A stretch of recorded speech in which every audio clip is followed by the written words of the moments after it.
What's going on, folks? It's Otakify. Yo, what's up, everybody? And we're back, all three of us, for the gangbang. Just kidding. This has nothing to do with This has nothing to do with gangbang. Maybe I should start over today's again. topic. No, we should totally keep that. I don't know. Maybe I'll put it somewhere else. It's awesome from Otakify, chilling with the homies. Oh, hey, yeah. What up? So, What up, homie? So what we talking about today, though? Parenting? Well, Gangbangs. Gangbangs! gangbang parenting. I mean, that sounds kind of interesting. Whose child is it? Oh my god. Yeah, so I guess we're talking about parenting today. Parenting and anime. Now I know that you guys are somewhat in the dark here about this topic. But that's what I wanted. What? Yeah, I wanted you scared. guys to think on the spot. Mm-hmm. But I'm sure that you guys have watched enough anime at this point that you've kind of there's probably a couple of parenting relationships between characters that probably stick out to you. So I think we should maybe just start there. What are some parenting relationships that stick out to you in your anime watching experience? I mean, there's not even that many animes that actually have parents when you think about it.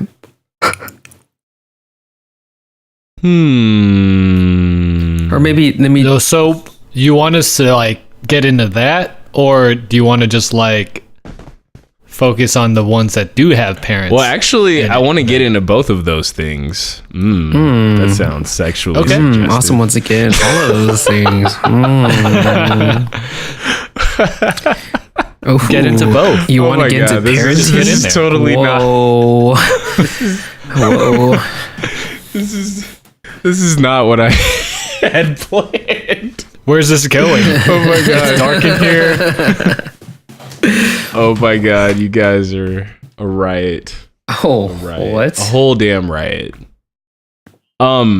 Yeah, so I don't know. Let's talk about let's use some examples of what you would consider to be good parenting, what you would consider to be bad parenting, and then maybe what would you consider to be auxiliary parenting? Auxiliary? Because I feel like there's there's a lot of auxiliary I think parenting. the auxiliary What do you mean by parenting. I feel like there's a lot of that going on. Okay. So it's That sounds interesting. it's parenting. What is auxiliary parenting? you have a parent figure, like a father figure or a motherly figure that's not your actual mom. I just made it up. Okay. Auxiliary parenting. No. I got that. I don't know if there's an actual name. Auxiliary parenting sounds like that's the right name for that. Swag. So I don't know. You Bring up some stuff, guys. Or would you like me to start it off? What do you? I'll bring up some stuff. Immediately that comes to my mind is Ash's mom. Yes. Where the dad at, yo? Wait, just in general? Is it Professor Oak? No, for real. Dude. Because no, actually, that's good because I did want to talk about her for a little bit too. Dang. I wonder why. Yeah, immediately. Wait, so what about What her? about you, Tommy? Do you have any? About parents? I got Dude, some just more. keep going, dude. Don't even ask for my opinion, Yeah, dude. keep going, bro. Yeah, go for it. Go Gohan's mom. Yep, Chi-Chi and Chi-Chi? Gohan. Mm-hmm. I got that written down also. Yep. Okay, Tommy, your turn. Don't give me a turn. I don't dude, I don't watch enough anime that have parents in it. It's super maybe a good 12 I see. I've seen that actually have parents. But then none of them really stand out for me.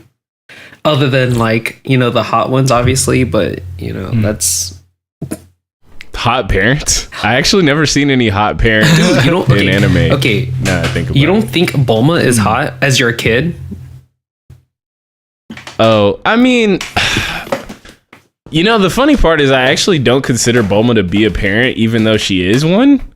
I mean, is it because how she started? If you follow from Dragon Ball, it's like she exists for so long that like it's just like, oh yeah, she has a kid now. I see.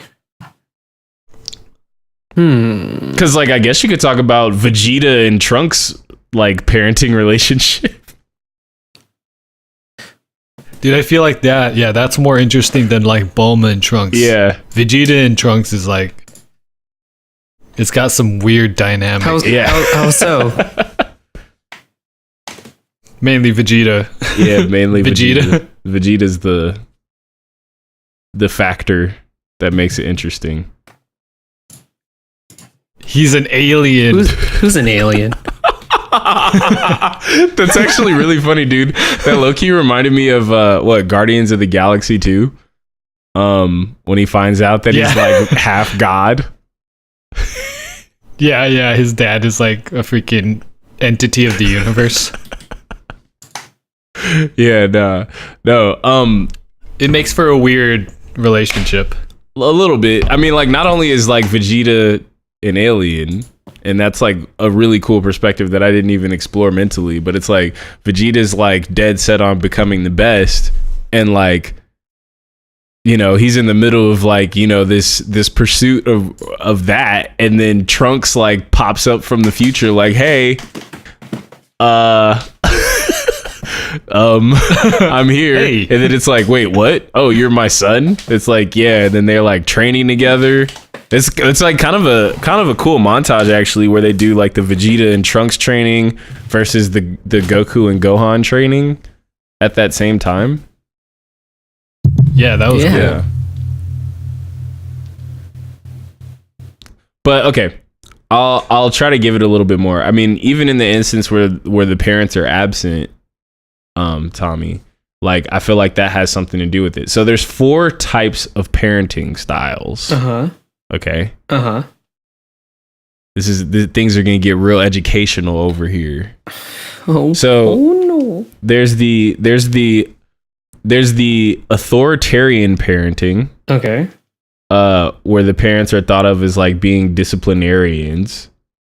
They usually have a strict discipline style with little negotiation. Okay. Punishment is common. Communication is mostly one way from the parent to the child. Rules are usually not explained. Oh man. Expectations are high with very limited flexibility. Does this sound familiar at all? Okay. Kind of sounds like an Asian. Exactly. Jeez. Exactly. Sounds like my parents. Exactly. But so, okay. That's authoritarian parenting. That's normal parenting. What are you talking about? No, that's normal. So that's you guys don't have so that's authoritarian. Now there's permissive parenting or indulgent parents, and they mostly let their children do what they want. They offer limited guidance or direction. They're more like friends than they are parents. Do you like that? The discipline style is the opposite of strict. They have limited or no rules, mostly let children figure out problems on their own. Communication is open, but these parents let their children decide for themselves rather than giving direction. Their expectations are typically minimal and not really set. Interesting. So that sounds like anime parenting. That's permissive parenting. Well, then there's the other one. Well, there's 2 more. So the other one is uninvolved parenting. Okay. Oh, that's okay. That's anime parenting. Uninvolved parenting is like children have a lot of freedom. They generally stay out of their way. Some parents make a conscious decision to parent in this way,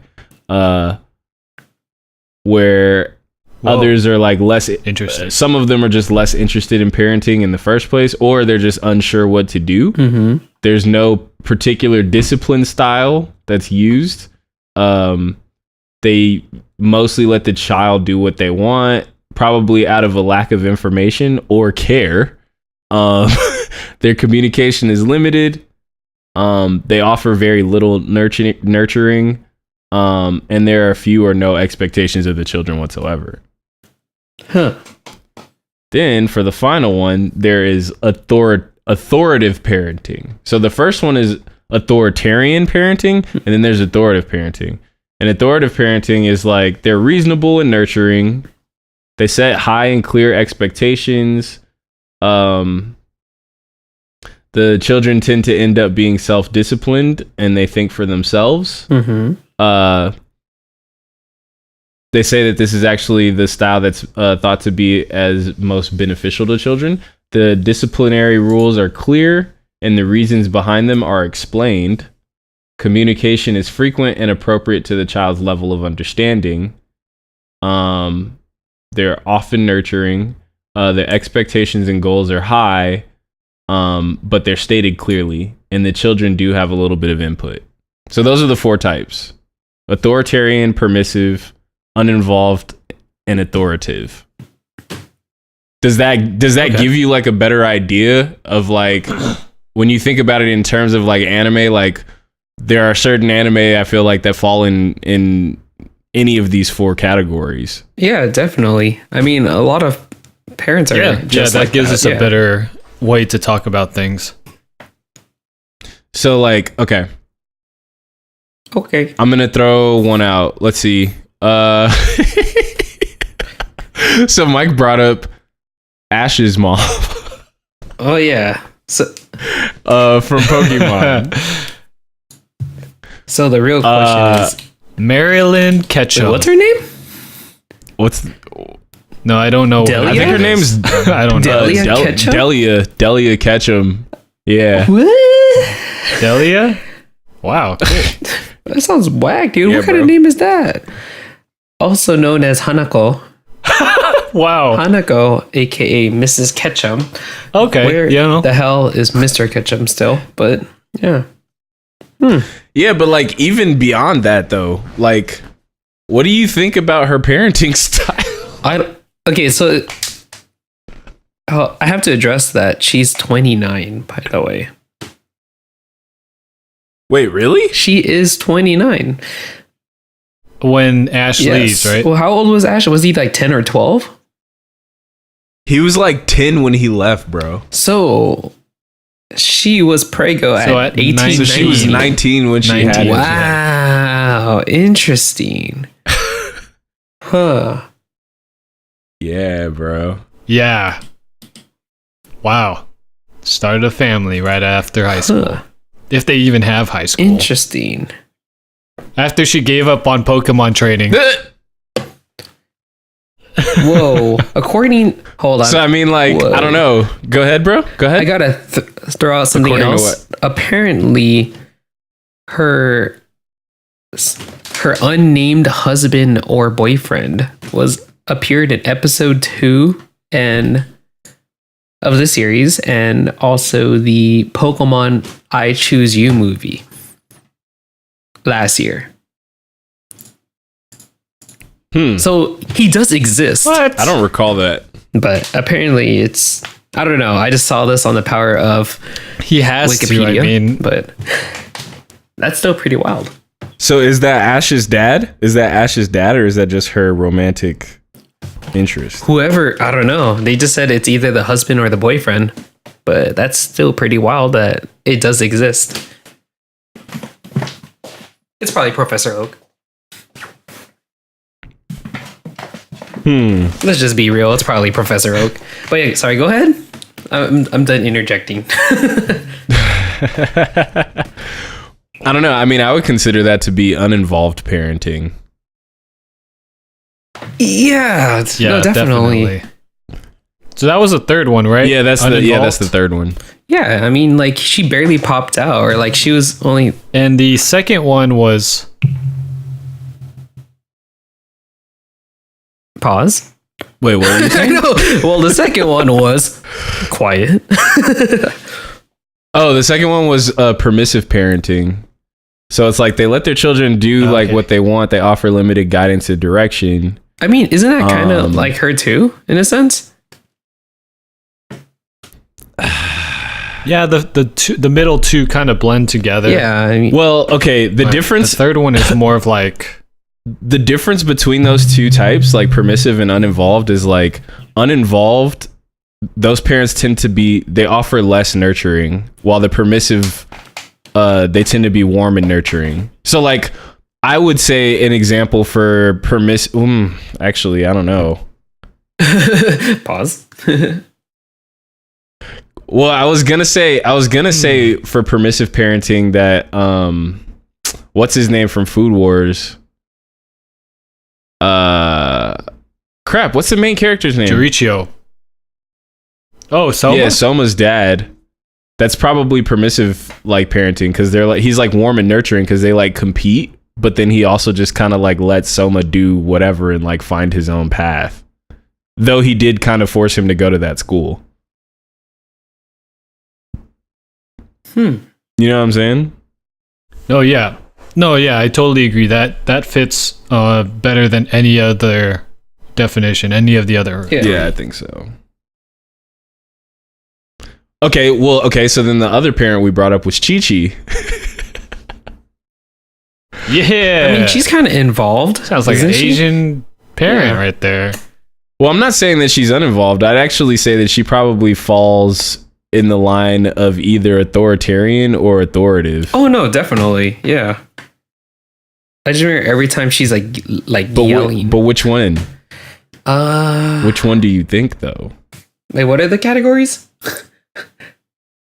So authoritarian is where they're like thought of as disciplinarians. They have strict discipline with little negotiation. Okay. Punishment is common. Communication is mostly one way. Okay. What's the other one? The other one is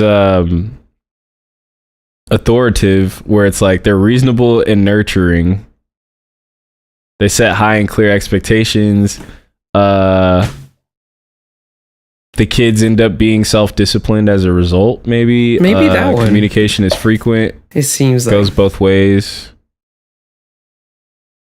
Like, I don't know. I feel like she's dude. like, I mean, like, totally mean, and like she's like super strict, but then at the same time she's like understanding.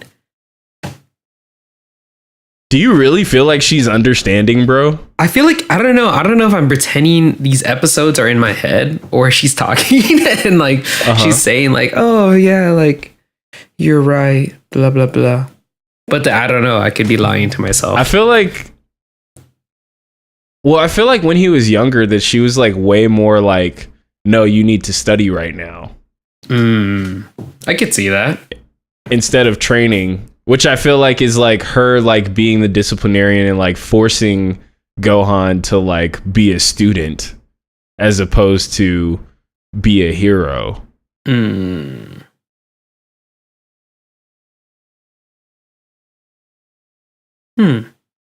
I don't know, man. No, yeah, I kind of think she leans towards authoritarian rather than like, right? The first one. First one. Yeah, that's the first one, yeah. Authoritarian is the first one. Yeah. She's a tough nut. Super strict.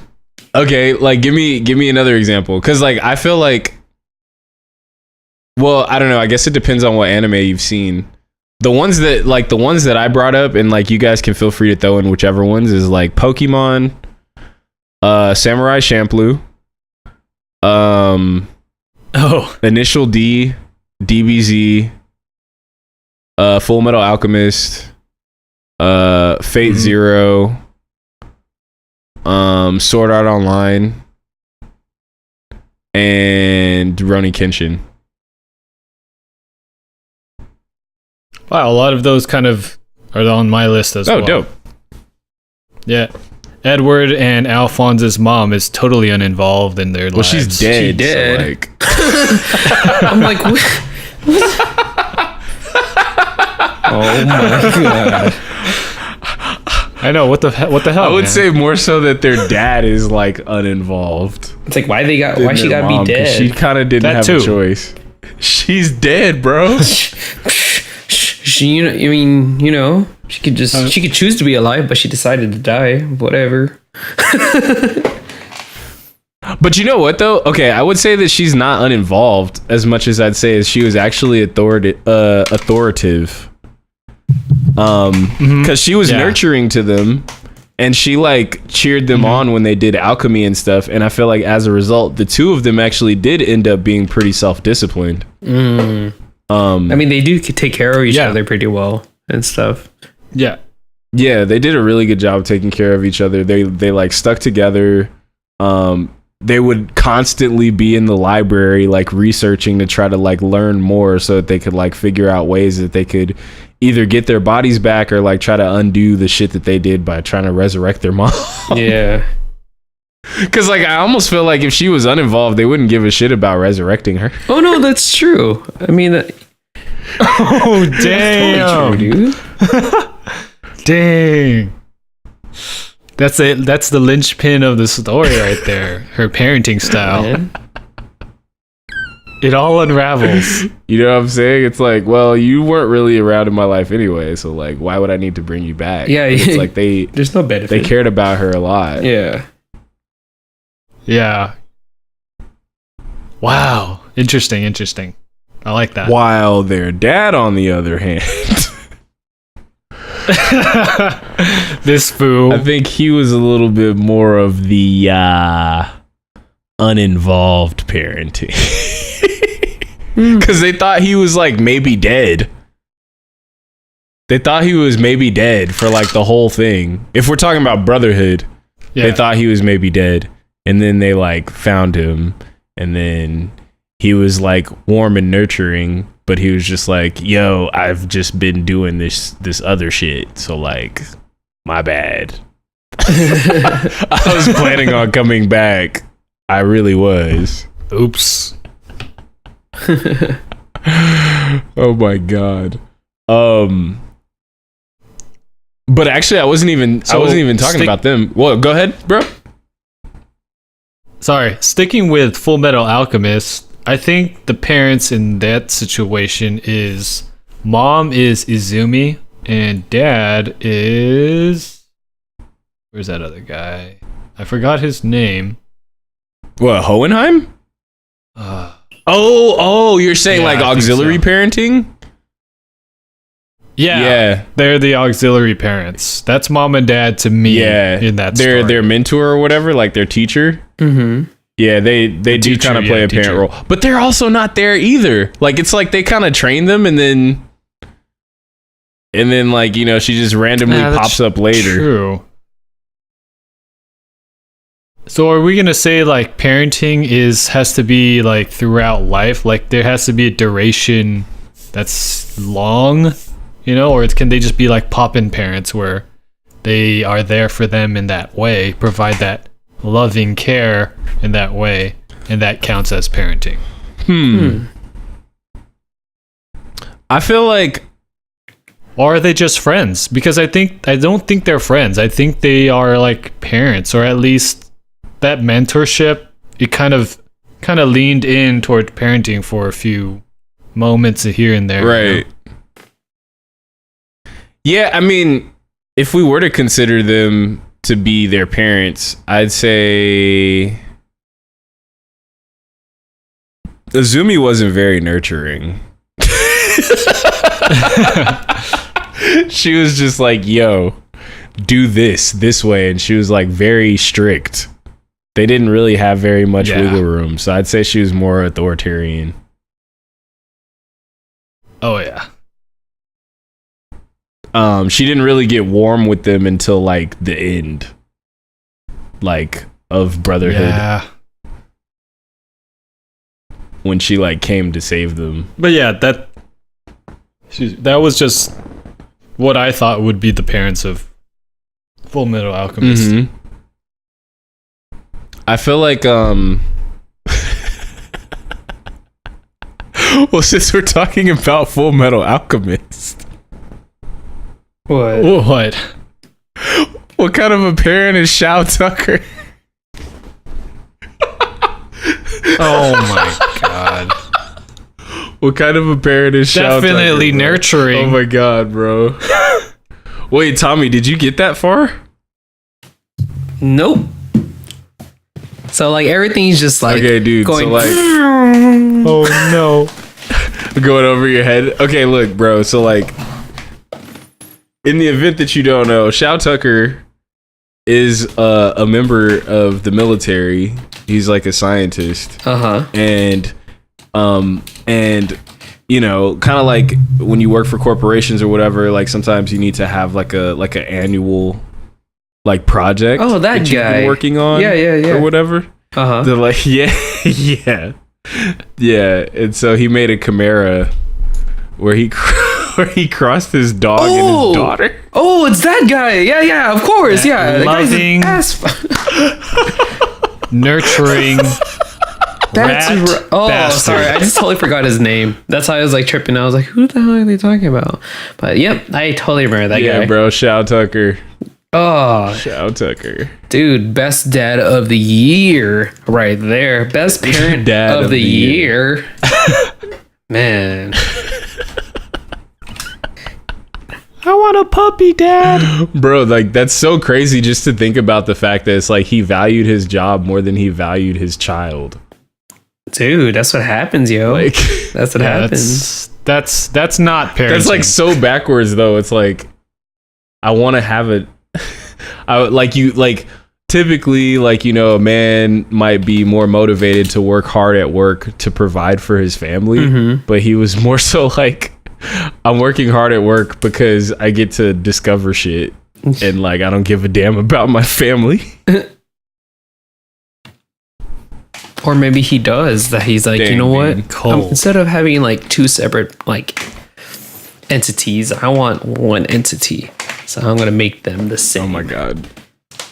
It's like I get to save money on food. I have a dog and a Oh my god. Well, speaking of auxiliary parenting, I'm just looking at dogs since now. Mike brought us into that. Oh my god. Oh my god, the live action. God. Since Mike brought up auxiliary parenting, Roni Kenshin, and I think Kenshin plays a father figure role for Yahiko. Oh no, definitely, yeah.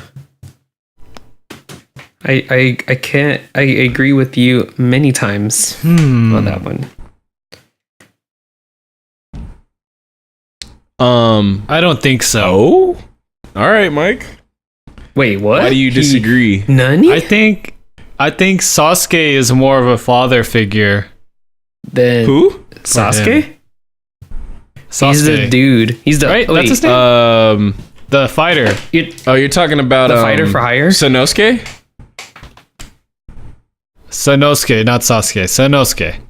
My bad. Sano? You think? Nah, bro. I mean, like, I feel you, but Sanosuke is almost like an uncle or a big brother for Yahiko. Yeah, definitely. Because, like, the vast majority of it, and like the whole reason that Yahiko even joins them is because he sees how badass Kenshin is. Exactly. And then he's just like, I want to be able to fight like Kenshin. Like, yeah. You know what I mean? Yeah, that's true. I don't know. I feel like there's like a weird family dynamic in Rurouni Kenshin. Yes. Like, there's like no parents. What do you mean? You got the old guy. It seems like all uncles and aunts. Yeah. The grandpa. Yeah, the grandpa that like nobody even knows whose grandpa he is. They're auxiliary characters. Yeah, it's like it's a little pieced together family. Yeah. I guess I can see how he looks towards towards Kenshin as a hero or as like somebody he wants to be, but I don't know if that necessarily does Kenshin kind of get involved in Yahiko's upbringing a little bit? I feel like he just does his own thing, kind of like Edward and Alphonse's dad. Well, I mean, it seems like he kind of teaches him like the way, like the proper way about fighting and like defending and protecting people and stuff. But I guess I could see what you mean. I mean, like, how would he be considered as like a father figure, if anything, rather than just like someone to look up to? Yeah. Well, see, looking through the lens of these 4 different parenting styles. Oh my god. Well, yes. I would imagine. What do you think? I would imagine that if Kenshin Himura were an auxiliary parenting individual for young Yahiko Myojin, that it might actually be by way of permissive parenting.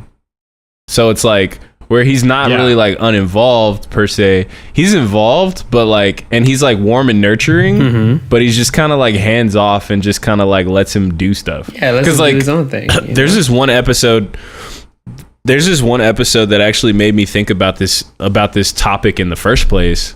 And it was Rurouni Kenshin, and it was the one where Yahiko was like, "Oh, I want to." Well, he got lured away by like the dude that Kenshin beat up.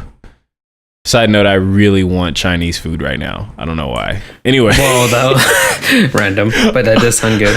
I just thought about it right now. But anyway, yeah, he like lured him away, and like told him like, oh, like if you're a real fighter, like this is the dude that got messed up by Kenshin. He's like, oh, if you're a real fighter, you'll fight me with a real sword. And the only sword that was within Yahiko's reach was Kenshin's reverse blade sword. So he like snuck to go get it, and Kenshin actually saw him, and he was thinking to himself like, where's he going with my sword? And then he was just like, oh well, I mean, he's been getting pretty good. I guess I'll let him like go play with it on his own. And then it ends up like, you know, turning into this crazy situation where Kenshin almost gets killed. Yeah. But he doesn't. But I mean, like, you know, I would just say like from a parenting perspective, it was kind of like, oh, for sure. Like, you know, you've been training. Like, I trust you enough to like go do that. You know what I mean? Yeah. Like, I don't see why you can't. Yeah. I don't see why you can't fight with the sword. Like, you know. It's very permissive parenting. Yeah. You know, it wasn't really like I don't give a shit. Like, it was like he was concerned, but then he was like, nah, he's good enough.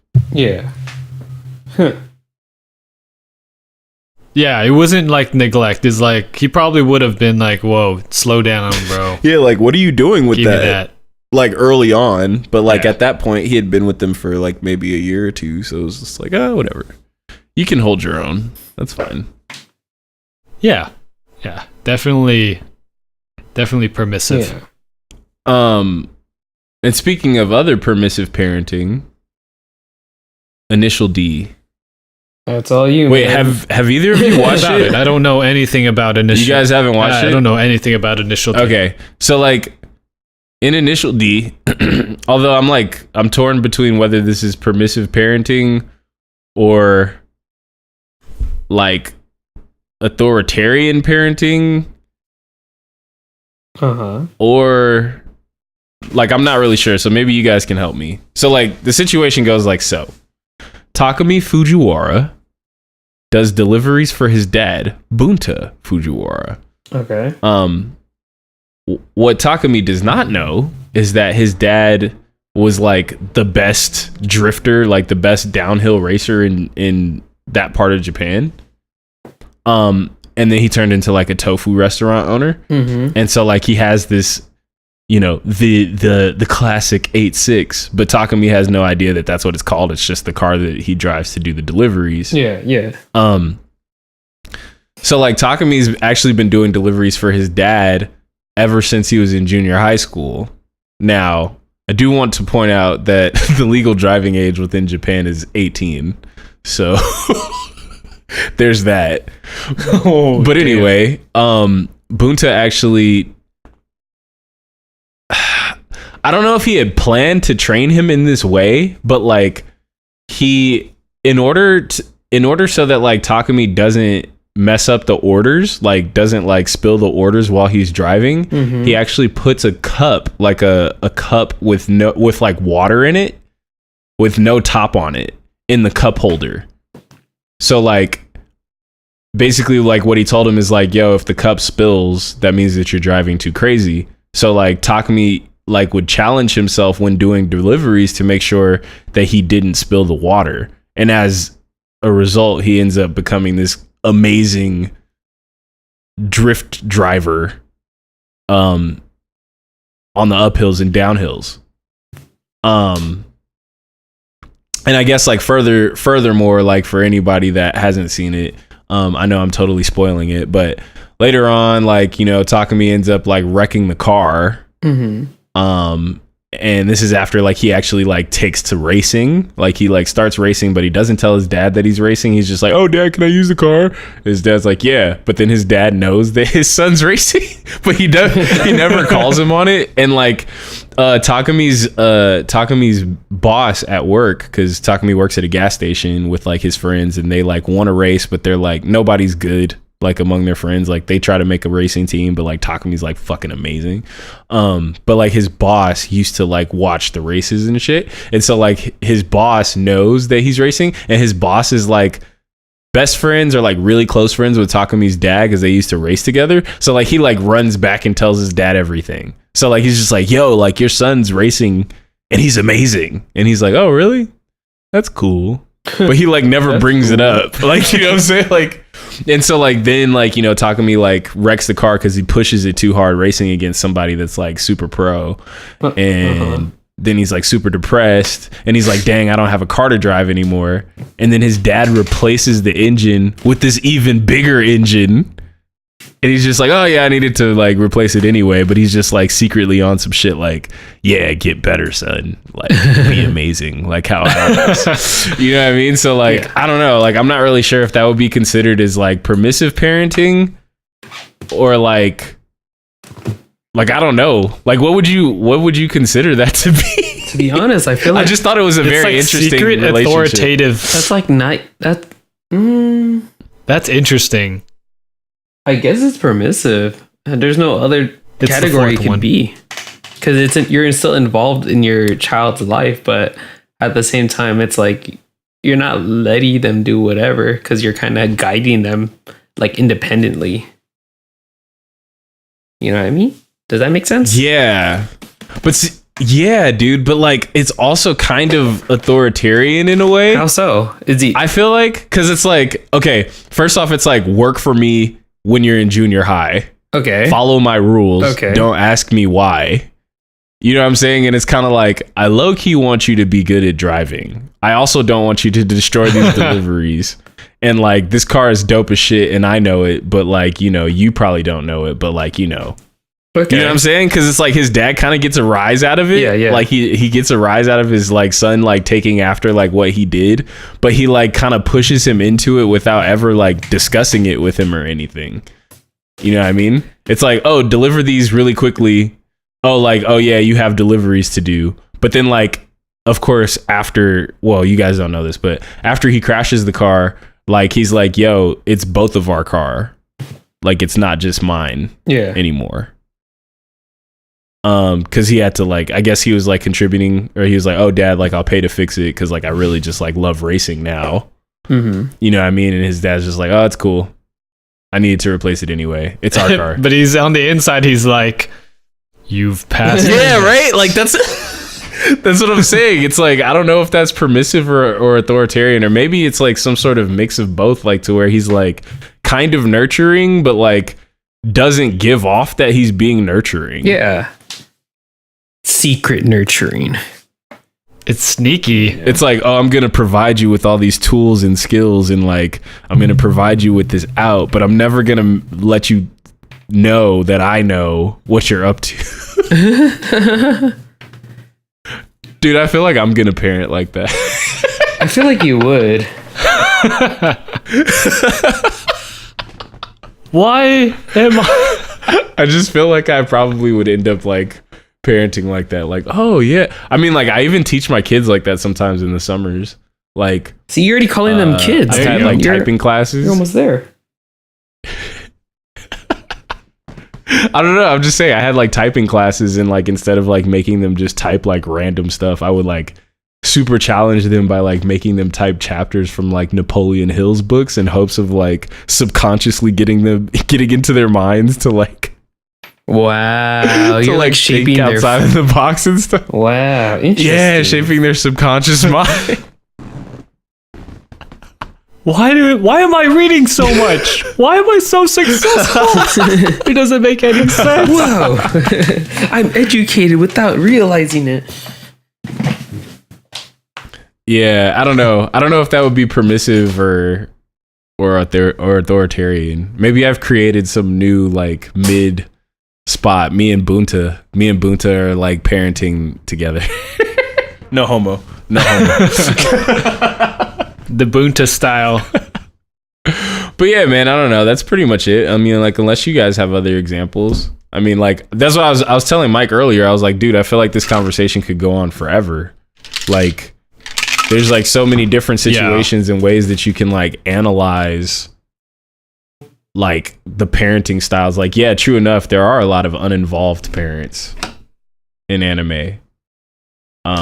You know, Ash's mom lets him wander the world at age 10. You know, I would say what even okay, quick question, because I didn't even write this down. What's up? But I think most of us have seen like the vast majority of Death Note. Yeah, I think at least like us? what are his parents? Well, that's the weird part. How would you categorize them? They seem the most normal. Yeah, I mean, the mom doesn't really tell him what to do. She's not really involved. The dad is the same way, isn't he? I don't recall him ever saying or telling him what to do because he's always working. Right? I'm not tripping, right? Yeah, but like, okay. But like Light's really smart, right? Yeah, so like go ahead. So like there had to be some form of like discipline like early on. Either that or they're like, just he's naturally for him smart. to get to that point. Isn't he? Well, yeah, but then remember how much like it was like he would come in like this is like in the early episodes, so like even if you just started watching Death Note, you could probably get what I mean. Mm-hmm. Like when he comes in, like she's just like, oh, do you have those test scores? Like where are those test scores? Like not like, oh, how was your day? Oh yeah. It's like how like are you still the smartest kid in Japan? Oh, like, you know what I mean? Like it's like that's kind of like all she cared about. Yeah. That's right. And it was just like, oh, be studying. And that's like how he was able to get away with like offing people with the notebook, because it's just like, oh yeah, you should be studying all the time. Yeah. I feel like, I mean, like she wasn't like a dick about it, but like it was definitely, I feel like an underlying thing. And that's like what also lended him the out in the time and space to be able to do a genocide from his bedroom.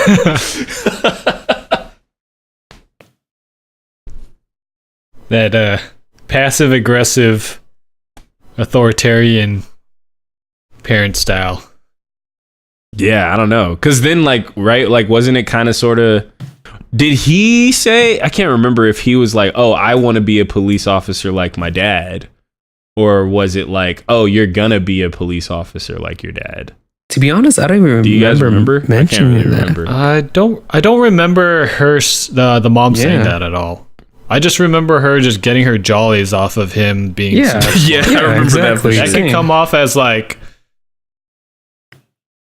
that pressure could put a lot of like roadblocks or guard railing on the path that her child takes. So, you know, he could be smart because of her pressures of her wanting him to be so successful, I guess, in school. Interesting. I don't know.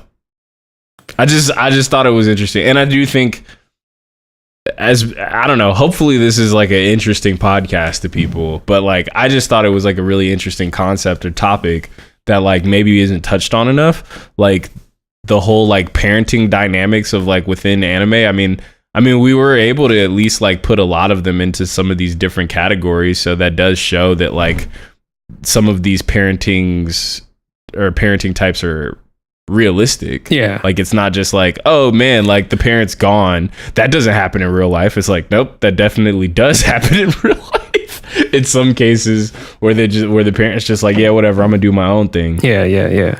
You know, like Hohenheim in Fullmetal Alchemist, or like the samurai that smells like flowers in Samurai Champloo, where it was just like he left Fu and her mom like when she was young, and then Fu's mom died and she was just by herself, and then she was just like, oh, I want to find my dad. Oh yeah, that's true, huh? I don't know anything about him, but I want to find him. It's like, well, that's very uninvolved. Like I don't even know, there was like no fight or anything. It was just like, dang dude, you're gone. Okay, I'm gonna say one last one just because we're talking about it. Have you guys watched Sword Art Online? Yeah. Did you watch 1 and 2? Yeah. Okay. So what's up? What about it? Asuna's relationship with her mom. Do you remember that? Whose relationship? Asuna's relationship with her mom in Sword Art Online 2. Huh. Ooh, I don't remember that. Yeah, same here. I'm like trying to remember.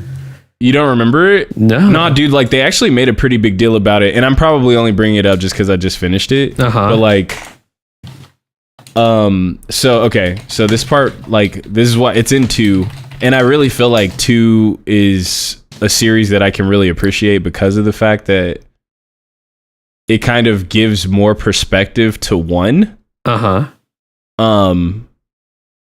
But anyway, so Sword Art Online 2 takes place after Sword Art Online 1, obviously. And in this situation, both Kirito and Asuna are back in the real world. Like they're able to function within society for the most part, except when it comes to schooling. There was a school that was open for all the kids that were trapped in SAO. Yeah. Oh, that's right. Do you remember that? Yeah. Go ahead, continue. Yeah. So with the school being primarily just for like SAO students, it like allowed them to like have the ability to kind of like learn at their own pace despite all of their traumas that they experienced and all sorts of things like that. Asuna's mom, towards the end of Sword Art Online 2, we discover that Asuna's mom doesn't like her in that school. We also discover that Asuna is like filthy rich. Yeah. And the thing is that like Asuna was actually like running away to SAO to like escape this very authoritarian parenting style. That's right. Holy crap. I forgot about that. Yeah, dude. I mean, like, it stuck out to me, like, a lot, because I was just like, holy crap. Like, you know, after I had mentioned the topic to you guys, like, before, and I was just like, dang, like, this is something I totally want to talk about, so I'm glad that I was able to bring it up before we finished. Yeah. But, yeah, so, like, I don't know if you guys remember what happened after that, right? So, like, they're, like, getting into this fight about it, and that's when Asuna meets Yuki, who, ironically, has the same first name as Asuna's last name. Yeah. And it's like Yuki that like kind of like gives Asuna the confidence to be like, yo, mom, like I want to live my life the way that I want to live my life. Oh, that's right. Despite the fact that her mom is like, no, you're going to live this life. You're going to marry this guy. Yeah. You shouldn't be dating Kirito, like all that stuff. Yeah, yeah. Holy crap. That's right. Yeah, bro. Hey, man. That was the one like arc of the second one that no one cared about, and I totally forgot about that. But damn, that's I so know, true. dude, and that's the thing. That's the thing, dude. Like when I was talking to people, there's like a number of people that told me that they didn't want to watch SAO 2 because Asuna's like not badass in it. Yeah, but it's like yeah. if you watch the whole thing, like she becomes badass again. Like when she meets Yuki, it's a different. Like she's the only one that actually was able to like fuck with Yuki like on that level. Of fighting. Yeah, because they're. It was like, because she was barely mentioned, right? It was mainly like Kirito, and that's it. And then for the first like 3/4 of it, it was like all Kirito, and she was just kind of like chilling on her own with blue hair. Yeah, and then. That's right. And then, you know, she meets the Sleeping Knights and everything, and that changes everything. Huh, that's crazy. Man, wow. No wonder I don't remember that. Damn. Yeah. That is a really good part of the story that I kind of forgot about. Yeah. Damn. Yeah, bro, because then freaking Asuna makes her mom play SAO. Well, not SAO, but she makes her go into Alfheim Online. Yeah, that's right. With the fairies. Holy crap. Yeah, dude. How long ago did that come out? Like 2013? I was like, yo, I don't remember. Jeez. I don't remember exactly, but I was just thinking about that and like how badass that was. Like the concept of like, yo, but mom, you don't understand. Like, let me show you. Like, I know that you feel like you know what's best for me, but like, let me show you what my world is like. And I felt like that was like a really good thing. I'm probably going to do like another like talk or something about that whole thing, because like, I don't know, that particular part touched me because I feel like my dad can sometimes be, it's very relatable. Yeah, dude, my dad can sometimes be that way. Like, well, when I was growing up, it was almost like his way or whatever. Like his way or like his way or his way. You know what I mean? Yeah. So. Dang. Damn. Yeah, ending things on a heavy note. Real. Thanks so much, guys, for tuning in. Please be sure to follow us. I created a little bar that should show up at the bottom of this video that'll have our Instagram and our website, so please check out both. Please hit the subscribe button as well. If you like this topic, please hit us with a comment suggestion for new topics that we can talk about. Yeah, definitely. Whew. Yeah, thanks for listening, guys. Swag. See you guys next week. All right, leets.